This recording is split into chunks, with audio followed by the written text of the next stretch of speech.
سلام.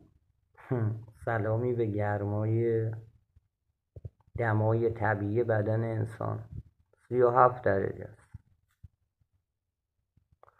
زیباست. ما آدما خونگرمیم، خونمون گرمه،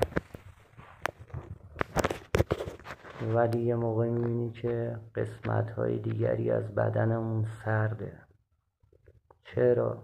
نمیدونم. ساخته شدیم، پرداخته شدیم، گداخته شدیم تا شکل گرفتیم. شکلمون رو حفظ کنیم. داشتم به این موضوع اهمیت میدادم، برام مهم بود، گفتم با شما هم در میان بگذارم. عقده هایی که از بچگی خودمون داریم رو روی بچه هامون پیاده نکنیم. بچه هامون رو شرطی نکنیم. بچه هامون رو تعریف نکنیم. بچه هامون رو دعوا نکنیم.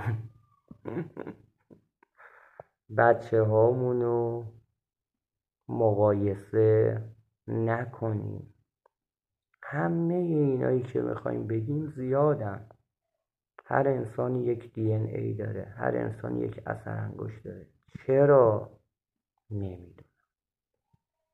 اسرار و رمز و رازهای هستی فاش کردنی نیستن که عدد 3 رو بذار لای کاغذ، بذار زیر متکات پولدار میشی. نوچ. اینطوری نیست.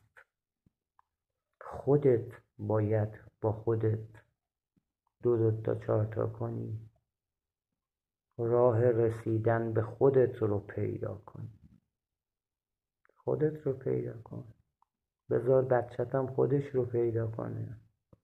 بذار بچت هم خودش رو پیدا کنه. پیدا کردن خود خیلی مهمه.